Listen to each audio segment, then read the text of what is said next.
There is a document sitting inside your government account right now that most Canadians have never properly looked at. And for a lot of retirees, that's quietly costing them money every single month. It's your CPP Statement of Contributions.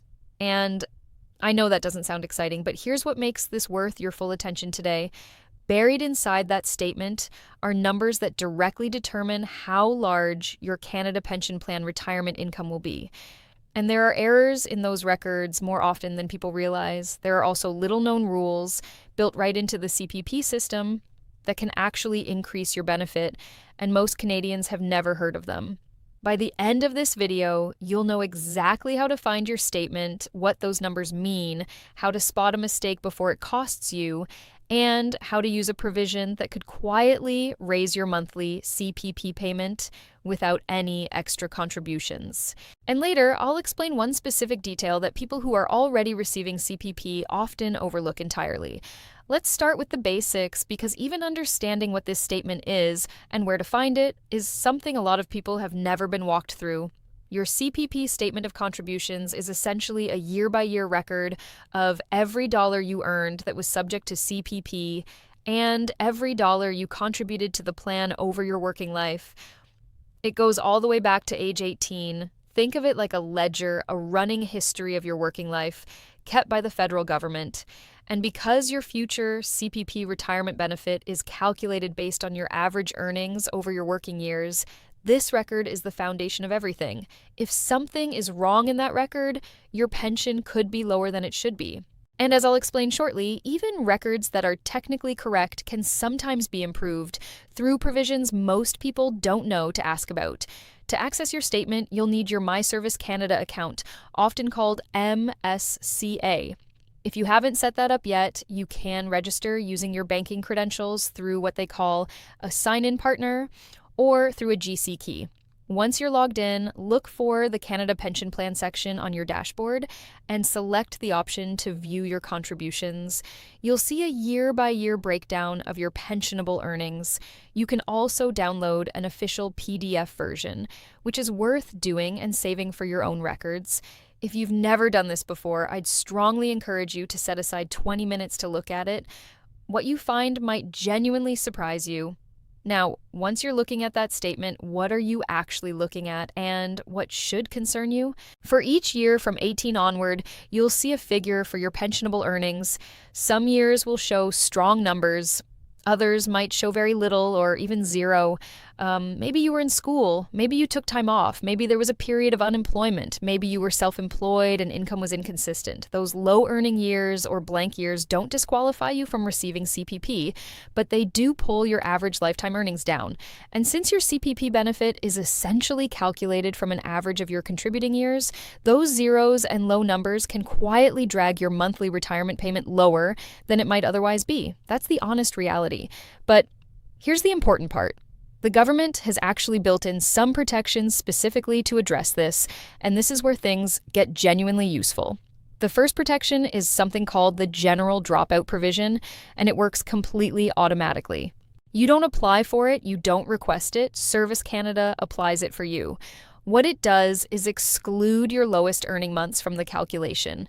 Specifically, it removes up to 17% of your lowest contribution months from your lifetime average. For someone starting their pension at 65, that typically works out to about 8 full years of low or zero income months simply being set aside. Those years don't count against you. For most people, that means the early years of their career when wages were low or periods of temporary unemployment don't permanently reduce your retirement income.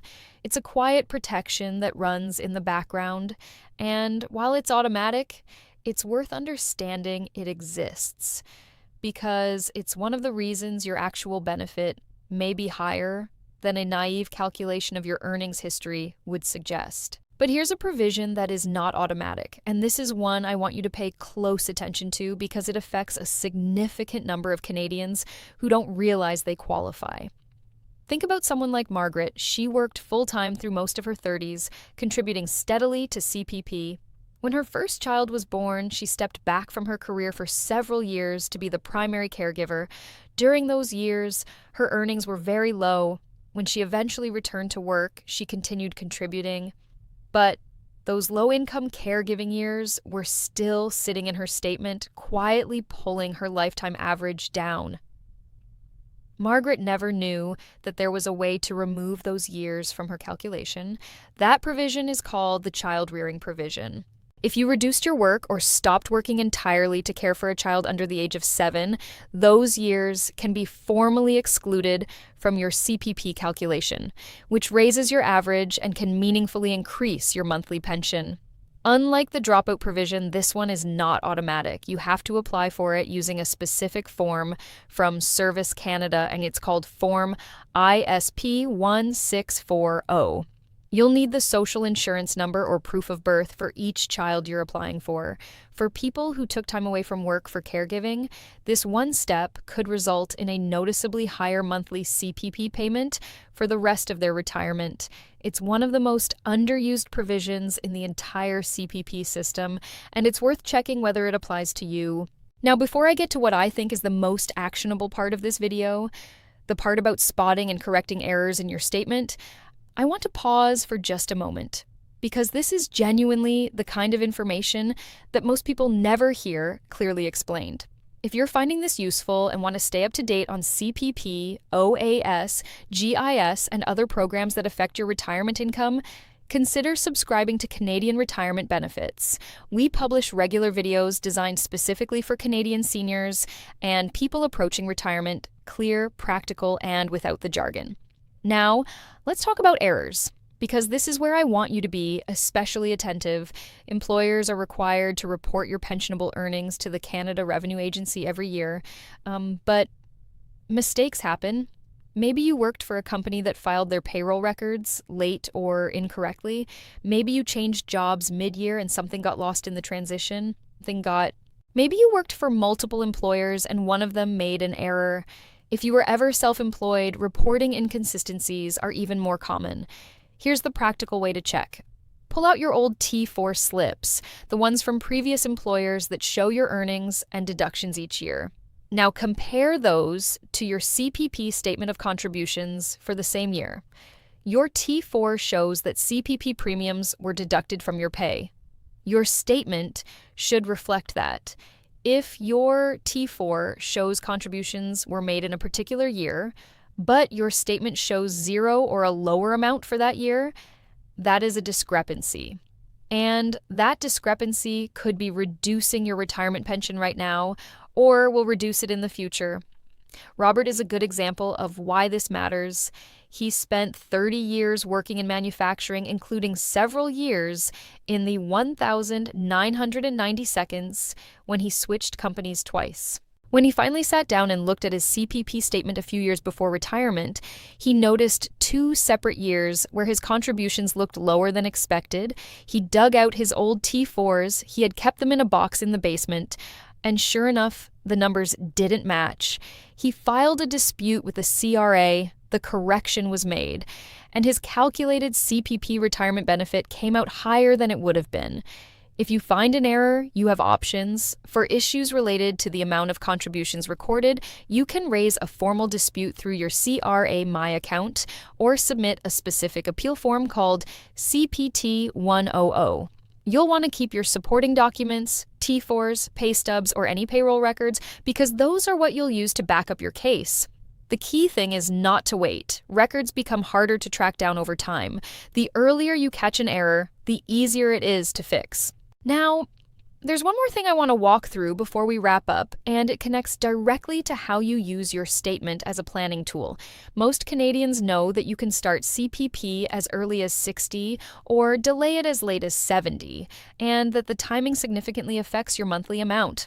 But many people don't realize that their My Service Canada account actually contains a built-in tool that lets you see the estimated impact of different start dates based on your actual contribution history, not a generic estimate, your specific numbers.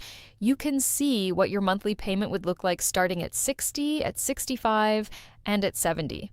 Starting early reduces your benefit by 0.6% for every month before 65. That's 7.2% for every full year. Delaying beyond 65 increases it by 0.7% per month or 8.4% per year. Waiting from 65 to 70 can increase your monthly payment by 42%. Those aren't small differences. And here's why your statement matters for this decision. If you see errors in your record, or if the child rearing provision could boost your average, you want to address those things before you finalize your start date because your benefit estimate is based on the record as it currently stands. Fixing an error or applying the child rearing provision first could change that estimate meaningfully. Getting this right before you claim is far easier than trying to change things after. So, let's bring everything together. Your CPP Statement of Contributions is not just a piece of paperwork. It is the record that determines your retirement income. Looking at it carefully and looking at it regularly is one of the most practical things you can do in the years before or during retirement. The general dropout provision works automatically to protect your average by removing your lowest earning months. The child rearing provision can do the same for years spent raising young children, but you have to apply for it yourself. Errors in your record do happen, and comparing your statement to old T4s is the most reliable way to catch them while you still can. And using your MSCA estimate tool to model different start ages after any corrections are made gives you the clearest possible picture of what your monthly retirement income will actually be. None of this is complicated once you know what to look for, and the peace of mind that comes from knowing your record is accurate and your benefit is as high as it should be, that matters. Retirement should feel secure, and taking an hour to review this document is one of the most direct steps you can take toward that. If you found this helpful and want to stay informed about CPP, OAS, GIS, and other programs that affect your retirement income, consider subscribing to Canadian Retirement Benefits. We're here every week with clear, honest information for Canadian seniors. Thank you for watching and take good care of yourself.